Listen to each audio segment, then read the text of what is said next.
What happens when a beloved musician sits down for what should be a friendly morning show interview, only to face an unexpected interrogation that exposes the ugly side of daytime television? Today we're diving into the shocking moment when Teddy Swims appeared on The View, and everything went completely off the rails. This isn't just another celebrity interview gone wrong. This is a masterclass in how ego and personal agendas can destroy what should have been a celebration of artistic achievement. If you want to see how quickly things can spiral out of control when professionalism takes a backseat to personal drama, make sure you subscribe and let me know in the comments what you think about what happened here. The studio lights were blazing as Teddy Swims walked onto the View set, his signature smile lighting up the room. The audience erupted in applause as he made his way to the guest chair, clearly excited to meet the soulful singer who had captured hearts across the globe with his powerful voice and genuine personality. He waved to the crowd, his energy infectious as always. "Ladies and gentlemen, please welcome the incredibly talented Teddy Swims," Whoopi announced, though Joy Behar was already leaning forward in her chair with a look that suggested this interview might not go as smoothly as everyone expected. "Thank you so much for having me," Teddy said, settling into his chair with that natural charisma that had made him a fan favorite. "I'm really excited to be here and talk about the new album." "Well, we're excited too." Joy jumped in before anyone else could speak, her tone already carrying an edge that seemed out of place for what should have been a light-hearted morning show segment. "Though I have to say, I'm curious about some of the choices you've been making lately."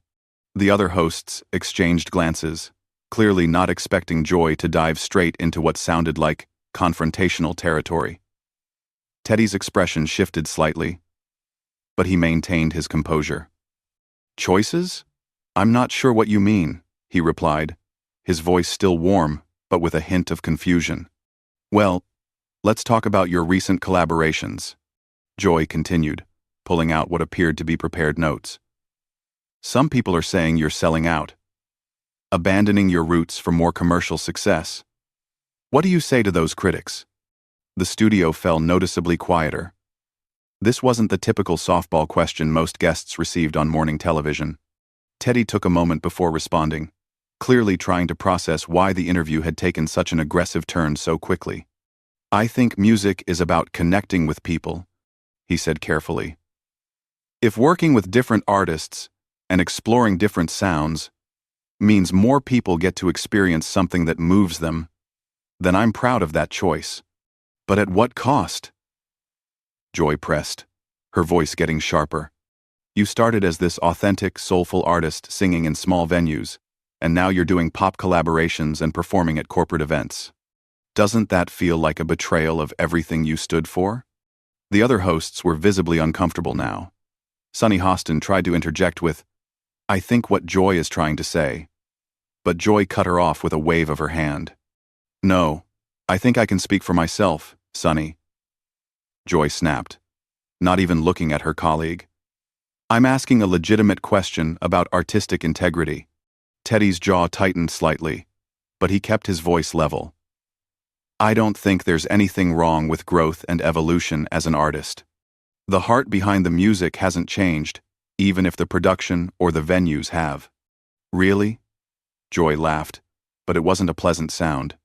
"Because from where I'm sitting, it looks like you've completely abandoned the people who supported you from the beginning in favor of chasing mainstream success and bigger paychecks." "That's not fair," Teddy said, his voice growing firmer. "My fans have grown with me, and I've never forgotten where I came from or who believed in me first." "Haven't you, though?" Joy leaned back in her chair with a smug expression. "When was the last time you performed at one of those small venues? When was the last time you did something for your original fan base without it being part of some corporate promotional campaign?" The audience was silent now, sensing the tension that had completely overtaken what should have been a celebratory interview. Whoopi was making subtle gestures trying to redirect the conversation, but Joy seemed determined to continue her line of attack. "I perform for my fans all the time," Teddy replied, his patience clearly wearing thin. "Just because the venues are bigger doesn't mean the connection is any less real." "Oh, please," Joy scoffed, Performing in arenas for people who bought tickets through corporate partnerships is not the same as singing for people who discovered you in dive bars and small clubs. You know that. What I know, Teddy said, his voice taking on a steelier edge, is that music should bring people together, not be used to divide them or make them feel like they're not worthy of experiencing something beautiful just because they discovered it later than others. Joy's eyes flashed with something that looked almost like anger. So now I'm divisive for pointing out the obvious? For asking questions that your publicist probably told you no one would dare ask? No, Teddy said, sitting forward in his chair. You're being disrespectful for turning what should be a conversation about music into a personal attack based on assumptions you're making about my motivations and my character. The tension in the studio was so thick you could cut it with a knife. Sarah Haynes attempted to lighten the mood by saying, "Well, I think we can all agree that Teddy's voice is absolutely incredible regardless." But Joy wasn't having it. "This isn't about his voice," Joy said dismissively. "This is about authenticity, and whether someone can claim to represent something when their actions suggest they've moved far beyond it." Teddy's expression hardened as he looked directly at Joy, clearly done with trying to navigate around her hostility. "You know what? I came here thinking this was going to be a conversation about music and connecting with people. But it seems like you had a completely different agenda from the moment I sat down. My agenda is asking real questions, instead of the fluff pieces you're probably used to." Joy shot back, her voice dripping with condescension. "Maybe you're just not used to dealing with actual journalists who don't care about stroking your ego." "Journalists?" Teddy repeated, his eyebrows raising. "Is that what this is? Because from where I'm sitting, this feels more like someone trying to tear down something positive for the sake of creating drama." Joy's face flushed red at the implication. "Don't you dare question my credentials or my professionalism.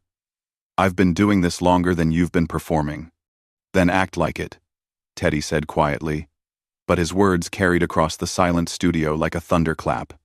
The other hosts looked mortified. Whoopi was clearly trying to figure out how to salvage the situation, while Ana Navarro was staring at Joy with obvious disapproval. But Joy seemed oblivious to everyone else's discomfort, too focused on the battle she had created. "Excuse me?" Joy's voice rose to a near shriek. "Did you just tell me how to do my job? You're a guest on this show, and I suggest you remember that.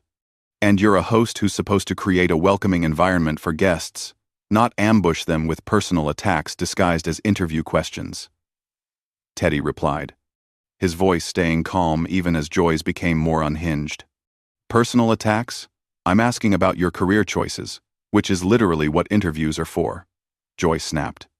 "No," Teddy said firmly. "You're making accusations about my character and my motivations without knowing anything about me as a person. There's a difference between asking about career choices and calling someone a sellout on national television." Joy leaned forward aggressively. "If the shoe fits," the gasp from the audience was audible. Even some of the crew members behind the cameras were shaking their heads in disbelief. This had crossed every line of professional interview etiquette. "Wow," Teddy said, sitting back in his chair with a look of genuine amazement. "You really just said that on live television? To someone you've never had a real conversation with before today?" "I call it like I see it," Joy said defiantly, as if proud of her behavior. "That's what people tune in for. Honest conversations, not publicity stunts." "Joy, maybe we should," Whoopi tried to interject, but Joy cut her off again. "No, Whoopi, this is important. People need to hear this. They need to understand that when artists abandon their principles for money, someone needs to call them out on it." Teddy shook his head slowly, a sad smile crossing his face. "You know what's really tragic about this? You're so determined to prove some point about authenticity that you're completely missing what authenticity actually looks like." "Oh, please enlighten me," Joy said sarcastically, crossing her arms. Authenticity is treating people with respect, even when you disagree with their choices. Teddy began, his voice gaining strength. It's having conversations instead of launching attacks. It's being curious about someone's story instead of deciding what their story is before you even meet them. Don't lecture me about authenticity when you're sitting there in your designer clothes talking about connecting with regular people, Joy shot back. These clothes were a gift from fans who wanted to show appreciation for my music, Teddy replied evenly. But even if I bought them myself, since when did having nice things become evidence of betraying your values? Are you wearing clothes from a thrift store right now, Joy? Is your makeup from the drugstore? Does owning nice things automatically make you fake? Joy's mouth opened and closed like she was searching for a comeback. But nothing came. The logic of his response had clearly caught her off guard. That's different, she finally managed weakly. How is it different? Teddy pressed. How is it different? Except that you've decided I'm the villain in whatever story you're trying to tell here. Because I earned my position through years of hard work and paying my dues, Joy said, her voice getting defensive. And you don't think I have? Teddy's voice was quiet but incredulous. You don't think singing in small venues for years, building a following one person at a time, writing songs in my bedroom, and posting them online, hoping someone would connect with them, counts as paying dues? Not when you abandon all of that the first chance you get for mainstream success, Joy insisted. I didn't abandon anything, Teddy said, his frustration finally showing through his controlled demeanor. I grew. I evolved. I found opportunities to reach more people with the same heart and the same message I've always had. But apparently, in your world, growth equals selling out. Joy scoffed. When growth means forgetting where you came from, yes, it does. But I haven't forgotten where I came from, Teddy said, his voice rising slightly. Just because I'm not still performing in the exact same venues doesn't mean I've forgotten the lessons I learned there or the people who supported me.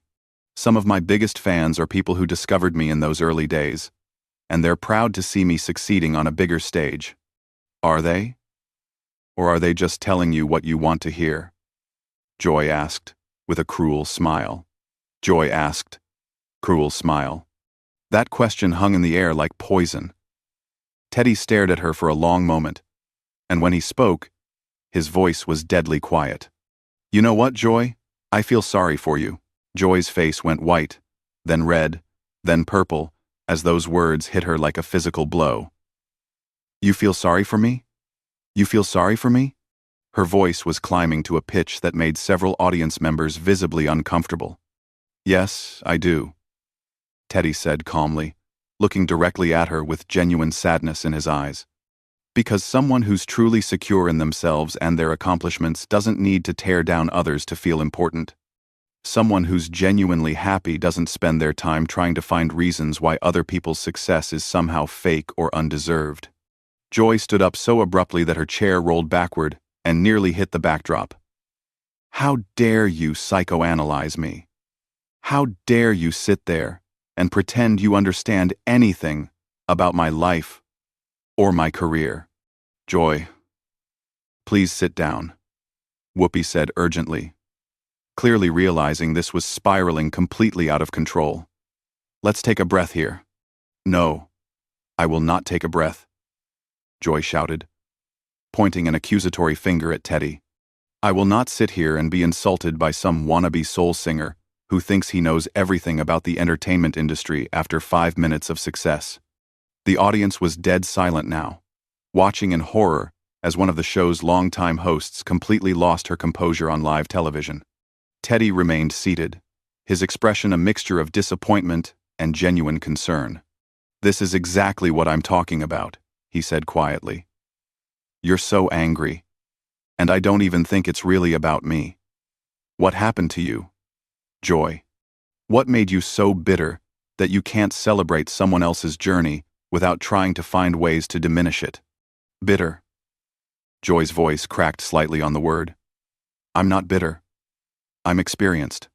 I know how this industry chews people up and spits them out, and I know the difference between real talent and manufactured success. And you've decided I'm manufactured? Teddy asked, his voice remaining steady despite the chaos erupting around him. I've decided you're naive, Joy shot back, her hands shaking slightly. But you're just the latest in a long line of artists who get built up by the machine only to be discarded when the next shiny new thing comes along. Maybe, Teddy said with a small shrug. But even if that happens, at least I'll know I stayed true to myself and treated people with kindness along the way. Can you say the same? That question hit Joy like a slap. She opened her mouth to respond, then closed it, then opened it again. For the first time in the entire interview, she seemed genuinely speechless. You know what? She finally managed, her voice trembling with rage. I don't have to sit here and be lectured by some nobody from nowhere who thinks he's figured out life because he can sing a few pretty songs. Joy, that's enough. Ana Navarro finally spoke up, her voice firm. This is completely inappropriate. Don't you tell me what's appropriate? Joy whirled on her colleague. I've been carrying this show for years, while the rest of you sit there and nod along with whatever garbage the producers want us to push. The camera operators were frantically trying to figure out where to point their equipment as the entire panel erupted into chaos. Sunny was trying to get Joy to sit down, Whoopi was signaling desperately to the producers, and Sarah was just sitting there with her mouth agape. This is insane, Joy continued, her voice getting more unhinged by the second. I ask one real question, one honest question about artistic integrity, and suddenly I'm the villain? Suddenly I'm the problem? This is exactly what's wrong with this business. Nobody wants to hear the truth anymore. Joy, Teddy said, standing up slowly. The truth is that you didn't ask me about artistic integrity. You attacked my character without knowing anything about me. You made assumptions about my motivations, and then got angry when I defended myself. That's not journalism. That's just cruelty. Cruelty? Joy laughed bitterly. You want to know about cruelty? Cruelty is watching talented people get chewed up by an industry that only cares about profit. Cruelty is seeing authentic voices get drowned out by manufactured nonsense. Cruelty is having to sit here day after day and pretend that every flash in the pan artist is somehow special and meaningful. Then why do you do it? Teddy asked simply. If it makes you this miserable, if it fills you with this much anger and resentment, why do you keep doing it? Joy stared at him, her mouth working silently as if she was trying to find words that wouldn't come. The question had clearly hit something deep and painful, something she probably hadn't even admitted to herself. I do this because someone has to, she finally whispered, her voice breaking slightly. Someone has to ask the hard questions. Someone has to hold people accountable. But that's not what you're doing here, Teddy said gently. You're not holding me accountable for anything real. You're just lashing out because you're hurt about something that has nothing to do with me. Stop, Joy said, her voice barely audible now. Just stop talking. Joy. Whoopi said carefully. Maybe we should go to commercial. No. No. Joy said suddenly, her voice sharp again. No. We're not going to commercial. We're going to finish this, right now. She turned back to Teddy, her eyes blazing. You want to know why I do this? I do this because I've watched this industry destroy people I cared about. I've seen what happens when people believe their own hype, when they think the machine that built them up will always be there to catch them when they fall. And you think attacking me is somehow protecting me from that? Teddy asked, incredulous. I think someone needs to remind you that none of this lasts forever, Joy said, her voice cold now. Someone needs to tell you that all this success, all these opportunities, all these fans, they can disappear overnight. And when they do, you better hope you remember who you really are underneath all the glitter and glamour. Teddy nodded slowly. You're absolutely right about that, Joy. Success is temporary, opportunities come and go, and fame is fleeting. But you know what lasts? How you treat people, the kindness you show others, the respect you give to people who are just trying to share something beautiful with the world. That's what really matters. And that's what people remember long after the music stops. Joy's face crumpled slightly, as if his words had finally broken through whatever wall of anger and resentment she had built around herself. She looked around the studio, seeing the faces of her colleagues, the concerned expressions of the crew, the shocked silence of the audience, and for the first time seemed to realize what had just happened. "Cut," she said quietly to the cameras. "Cut to commercial." But the damage was already done, and everyone in that studio knew they had just witnessed something that would change everything. That's the story of how a simple interview turned into a complete meltdown that exposed the dark side of daytime